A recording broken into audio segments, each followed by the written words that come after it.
The fire came quietly at first. Lina Moore smelled smoke before she felt the heat. It crept into her lungs, thick and bitter, waking her from sleep.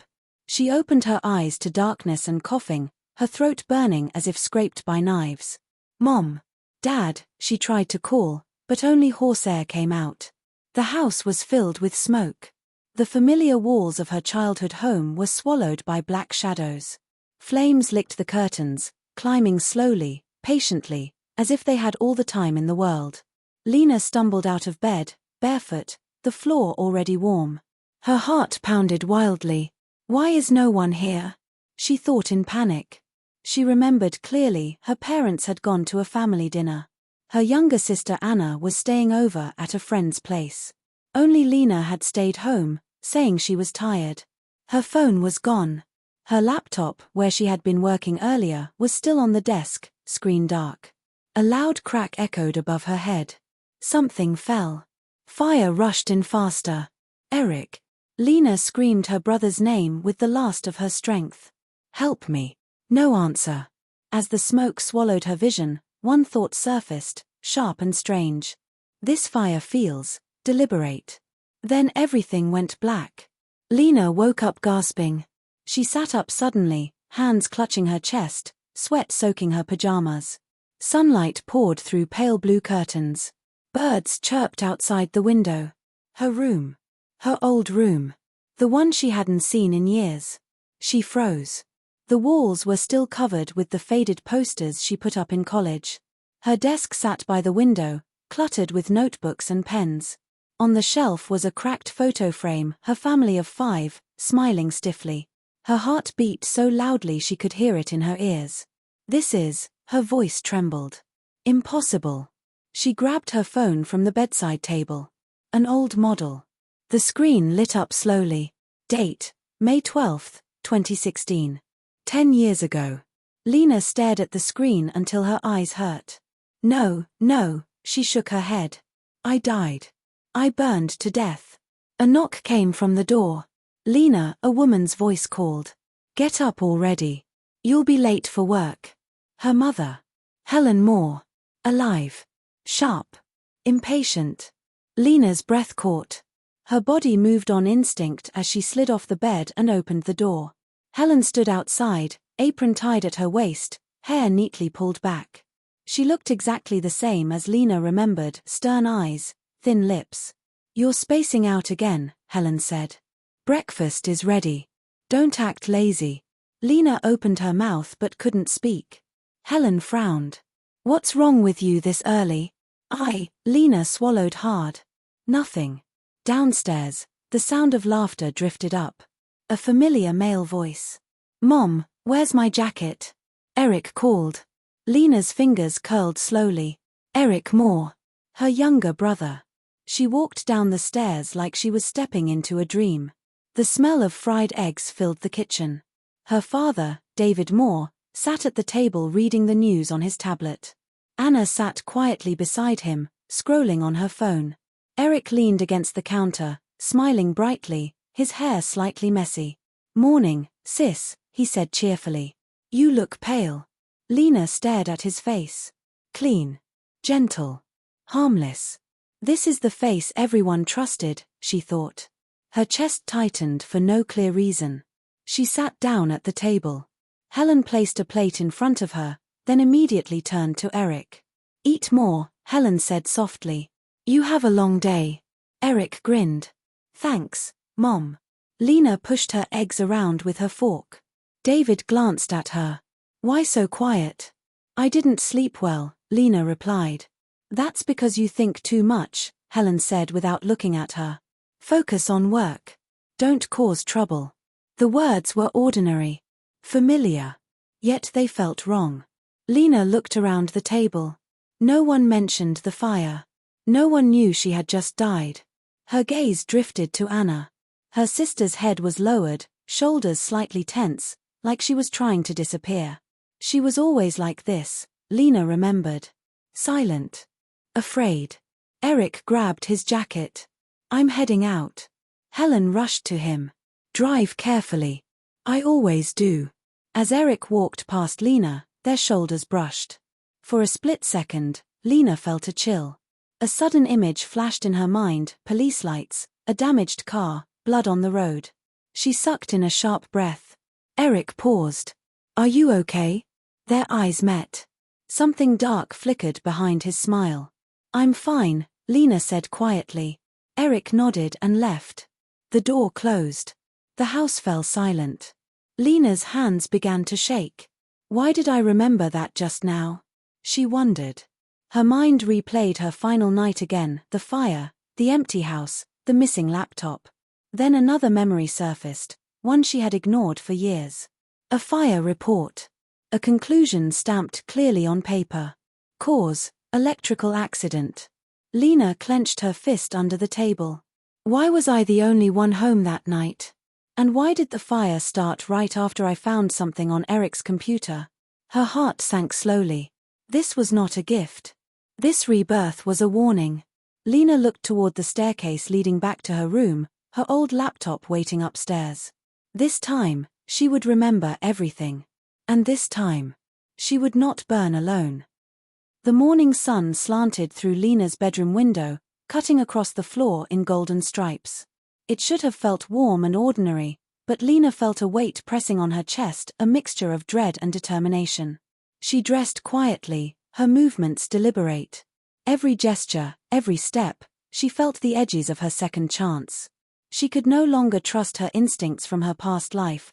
The memory of the fire was too vivid, too real. Downstairs, the house buzzed with its usual rhythm. Her mother, Helen, hummed as she arranged breakfast, pausing occasionally to glance at Eric. Her father, David, sipped coffee silently, tablet in hand. Anna sat at the table, scrolling on her phone with that same nervous posture she always had. "Morning," Lina said softly, sliding into her chair. She kept her voice neutral, hiding the storm inside her. Helen smiled faintly. "Morning, dear. Eat something, you look pale." Eric leaned against the counter. "You're quiet today. Something wrong?" Lina forced a small smile. "Just tired." He shrugged and went to grab a piece of toast. Lina watched him closely, noting the ease in his movements, the casual charm. Her memories sharpened as she recalled the hidden side of him: the careless driving, the late-night phone calls, the whispers she had once overheard but ignored. "This time, I won't ignore anything," she thought.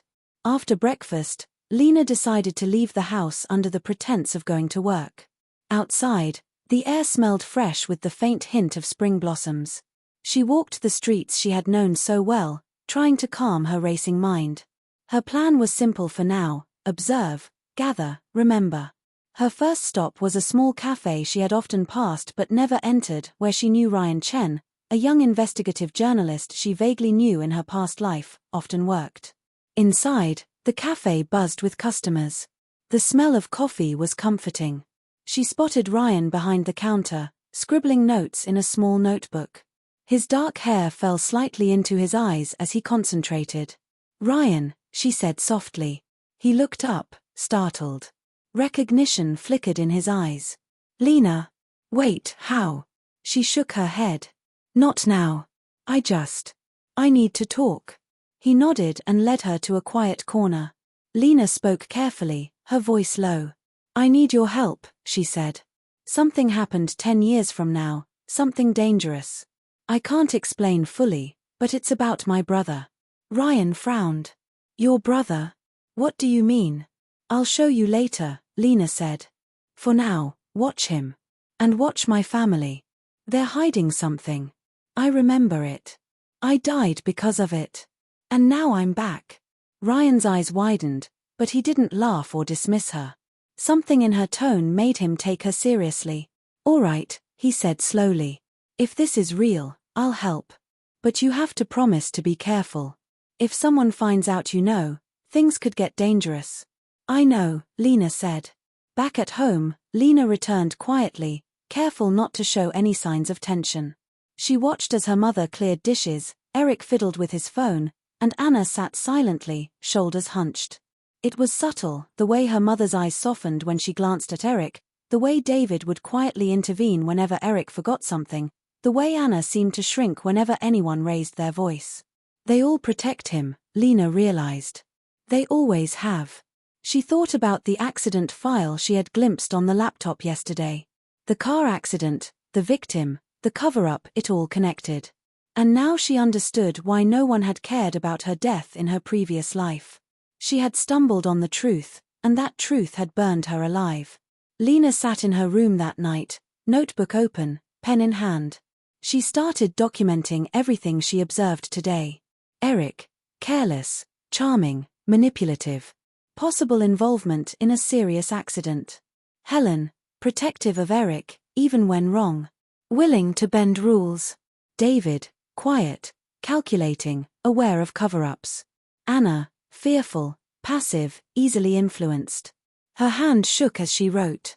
But beneath it all was a strange sense of purpose. I won't die in this house again, she thought. Not without understanding the truth. Not without changing the outcome. That night, she lay in bed, staring at the ceiling. Memories of the fire flickered in her mind like shadows. The heat. The smoke. The panic. A thought surfaced, chilling and undeniable. The fire wasn't just to kill me. It was to erase evidence of him. Of Eric. And they all went along with it. Her eyes filled with tears, but this time they weren't just for grief. They were for clarity. For strategy. Tomorrow, she would begin small. Observe Eric. Test the family. Look for cracks. Because if this life is giving me a second chance, she thought, I will uncover the truth. No matter what. And somewhere deep in the shadows of the house, Lina felt the first stirrings of a quiet plan, one that would shake her family to its core. The morning light was harsh as Lina walked down the street, notebook clutched in her hand. She had spent the previous night piecing together every small detail she remembered from her past life, the accident, Eric's behavior, her family's blind loyalty. It was a puzzle, and she finally had enough pieces to see the outline of the picture. But it's still incomplete, she thought. And I need the whole truth. At breakfast, Lina sat quietly as her family chatted around her. Helen fussed over the eggs on her plate, but her eyes kept drifting toward Eric, who lounged casually with his phone. David skimmed the newspaper without looking up, his expression unreadable. Anna ate silently, as if she were afraid that making a sound could wake some hidden danger. Lina's gaze fell on Eric. His easy smile, the carefree tone in his voice, it all seemed wrong now. He's a criminal hiding behind charm, she thought. And everyone here is helping him. She decided to start testing the waters. She asked casual questions about the accident she had found in her laptop. So, Eric, didn't something happen a few years back with your car? I remember hearing about it in school news. Eric froze, just slightly, but enough. A flicker of unease crossed his face. That's old news, he said smoothly. Nothing to worry about. I was young, made a mistake. Lina nodded slowly, her smile polite. I see. Must have been scary for everyone. Helen interjected quickly, her voice almost sharp. Yes, dear. Eric handled it well, didn't you, Eric? Eric nodded, brushing off the question with a laugh. Anna looked down, fidgeting with her fork, unwilling to speak. Exactly as I thought, Lina noted silently. The family shields him. Always has. Later that day, Lina secretly visited a public records office, under the guise of work research. She combed through old police reports, news clippings, and local records. She discovered that the victim in Eric's accident had been a young man named Jen, whose death had been officially marked as a hit-and-run with insufficient evidence. Her stomach turned. Jen, it wasn't just a minor accident. Someone died. Someone innocent. Returning home, Lina was more cautious than ever. She observed her family in small ways. Her mother hurriedly shredded old papers when Lina's back was turned. Her father spoke in hushed tones on the phone late at night. Anna avoided eye contact whenever Eric mentioned anything remotely related to that night. It was all starting to click. They all knew. They all covered for him. That evening, Lina confronted her mother quietly in the kitchen while Helen washed dishes. Mom, do you remember that night, the accident? Lina asked casually, watching Helen's reaction closely. Helen froze, her hands trembling slightly. She smiled, But it didn't reach her eyes. That was a long time ago. Why bring it up? I want to understand. It's strange, you know? How things get forgotten, Lina said, carefully neutral. Helen's smile tightened. Sometimes families protect each other. You'll understand when you're older. There it is, Lina thought. The excuse. The moral shield for someone who doesn't deserve it. That night, Lina could not sleep. She lay in her room, recalling every detail of the fire from her previous life, the smoke, the heat, the feeling of being completely alone. I was never alone, she realized. I was chosen. Chosen to die because I discovered the truth.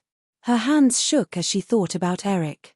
The charming brother she had once loved as her little sibling was not innocent. He had killed Jen, and her family had burned her life to cover it up. Her tears were bitter, but beneath them simmered something else, resolve. I can't undo the past. But I can stop the next tragedy. She opened her notebook and wrote down everything she had learned that day. Eric caused a fatal accident.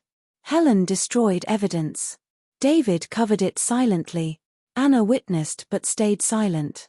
Everyone helped protect him. Everyone, except me. Her heart ached, but the ache was now tinged with determination. The next morning, Lina left a small recording device under her father's desk while he was out. She had a plan to gather concrete evidence, not just memories and suspicions. Every move had to be careful. One wrong step, one look from Eric, and everything could fall apart. Her phone buzzed. It was a message from Ryan. Any progress? Be careful. He's clever. She smiled faintly, texting back. I'm ready. That night, as she lay in bed, the fire from her previous life lingered in her mind. But the fear that had consumed her back then had transformed into clarity. The fire will not claim me this time. And with that thought, Lina drifted off to sleep, heart pounding with both dread and resolve. The quiet storm was gathering and soon, the truth would rise from the ashes. Rain fell in gentle sheets that evening, tapping against the windows like nervous fingers. Lina sat at her desk, her notebook open, the recording device she had planted earlier resting beside her. Every detail of the past 10 years of her life had sharpened into a single, cold truth. The fire that killed me was no accident.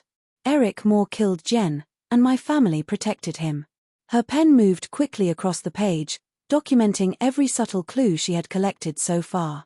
Bank statements showing unaccounted-for insurance money.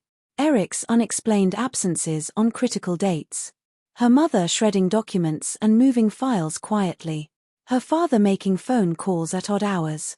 Anna shrinking in fear whenever Eric was questioned. All of them complicit. Every last one. The next day, Lina watched her family carefully, pretending to go about a normal life. Eric came home late from work, unusually tense. The smile that once seemed effortless now flickered nervously when their eyes met. Lina could sense the shift immediately. He's sensing me, she thought.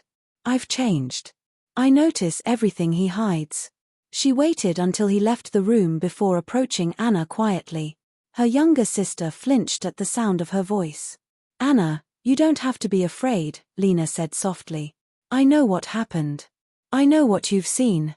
Anna's hands trembled. I don't want trouble, she whispered. I just want it to be over.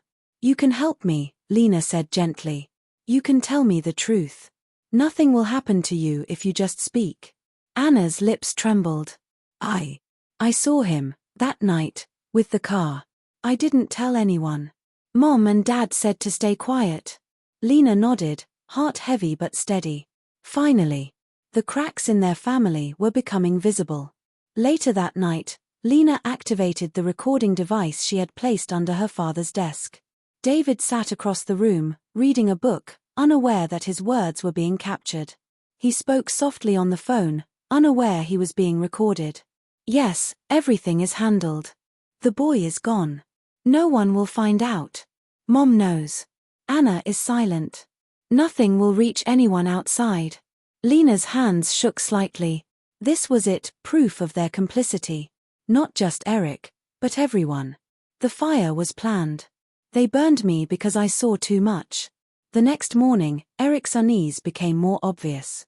He avoided Lina's gaze at breakfast, tapping his fingers nervously on the table. Lina watched him quietly, her expression calm. "You seem off," she said casually, testing him. Eric forced a laugh. "I'm fine. You're imagining things." "Classic gaslighting," Lina noted. "It won't work this time." Helen entered, bustling with her usual morning energy, but even she seemed on edge. Every glance at Eric carried a subtle tension. Lina realized her family was starting to feel the first tremors of the storm she had quietly built. That evening, Lina met Ryan at the cafe. She laid out her findings carefully. Eric's involvement in the accident. Her family's silent protection. The recording of David admitting to covering it up. Ryan leaned back, shock flickering across his face. This is huge. If we go public, the whole family could collapse. Eric will be arrested, and everyone else might face charges for obstruction. "I know," Lina said. Her voice was steady, almost calm. "I don't want to destroy them for revenge. I want the truth. The world should know what happened. I survived the fire for a reason. I can't ignore it again." Ryan nodded slowly. "Then we do it carefully.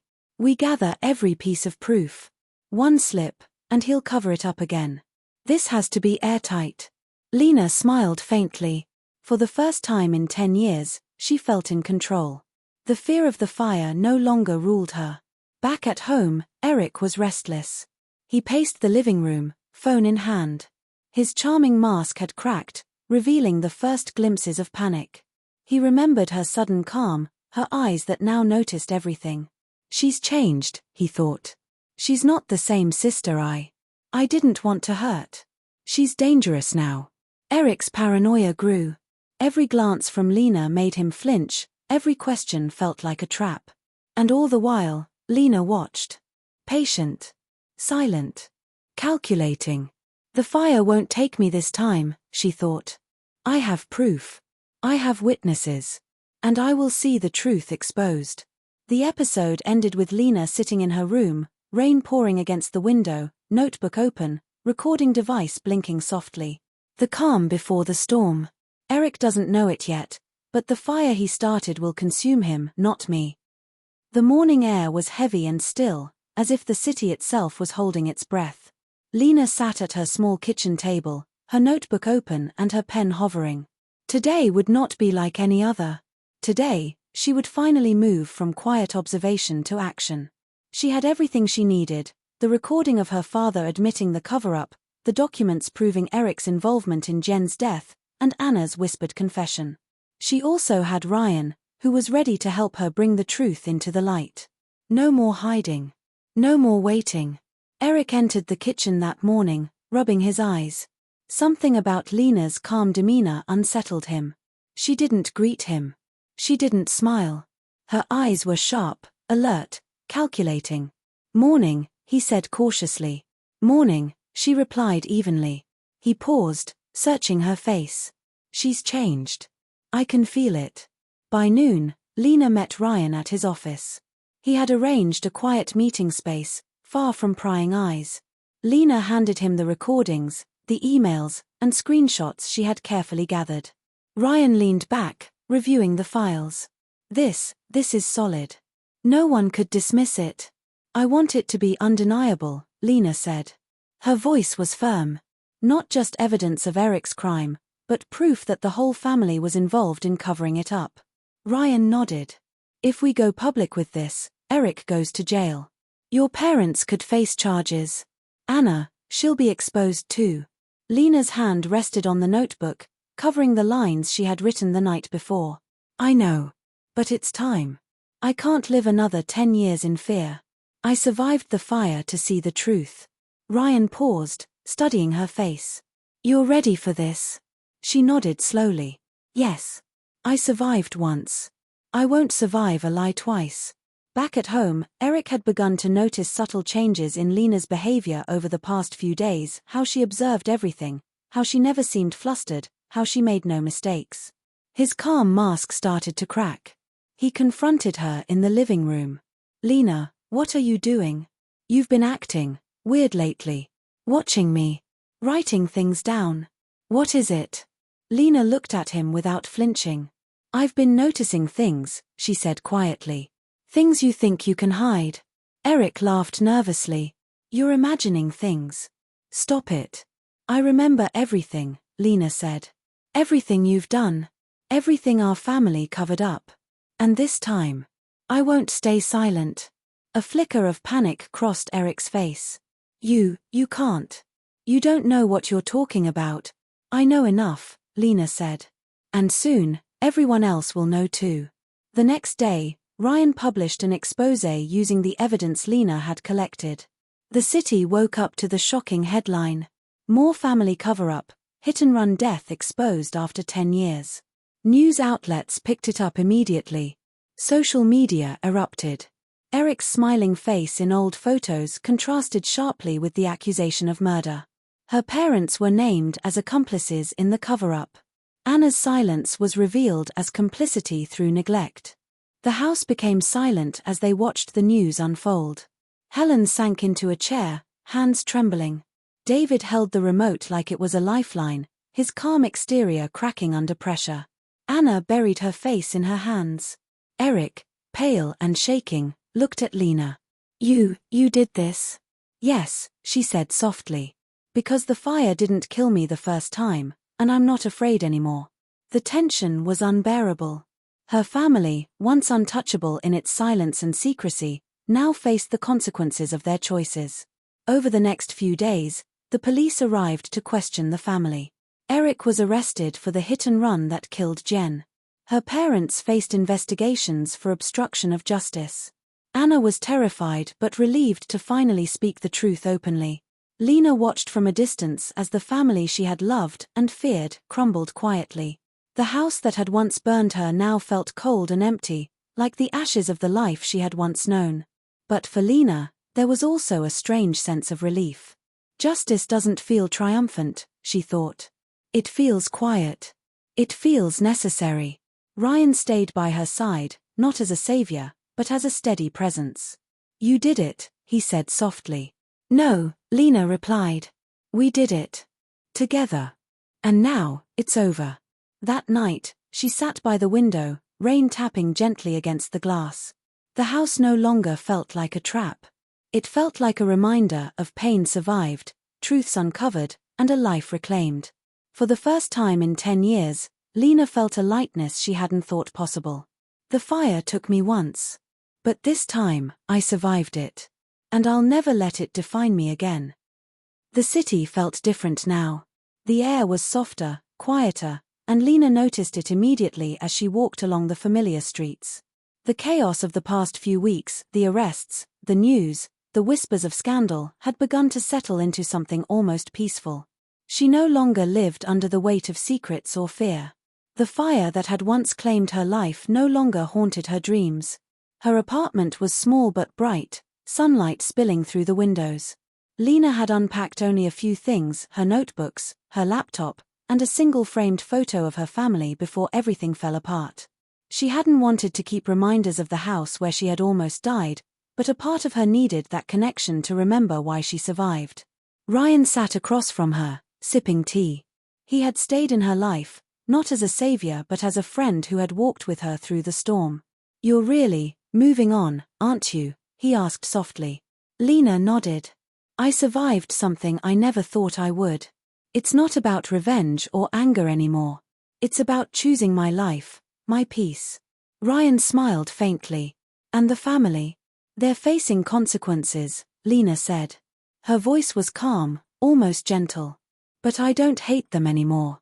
I won't let their mistakes define me. The past is burned, literally. And it's time to build something new. Lina decided to visit Jen's family, the young man who had been killed because of Eric's recklessness. She wanted to apologize not as a hero, but as a human. Standing in front of their small home, she hesitated. Her hands shook slightly as she knocked. When the door opened, an older woman looked at her with tired, guarded eyes. I just wanted to say I'm sorry, Lina said quietly. I can't bring him back, but I want you to know that the truth came out. He didn't die in vain. The woman's eyes softened, and she nodded slowly. "Thank you," she said simply. "That's all we needed." Lina felt a weight lift off her chest. Back in her apartment, she began writing again, not a notebook filled with secrets and evidence, but a journal about her new life. She wrote about the city streets she loved, the people she met, the small moments of warmth and hope that she had ignored in her past life. Anna had started to rebuild her own life, learning to speak up and make choices without fear. She had moved to another city for college, seeking independence and peace. Lina smiled faintly, thinking of her sister. She had survived, too. Her parents had faced the law, but Lina chose not to dwell on resentment. They were human, flawed, and the past had already burned them in its own way. One evening, Lina lit a single candle on her windowsill, watching the flame dance. She thought of the fire that had tried to take her life. She thought of the family she had loved and the truths she had uncovered. "I thought rebirth was about changing fate," she whispered to herself. But it wasn't. It was about choosing herself. Choosing life. Choosing warmth after ashes. The flame flickered in the darkening room, steady and gentle. Lina leaned back in her chair, a quiet smile on her face. For the first time in 10 years, she felt whole. The fire that had once destroyed her now illuminated her path.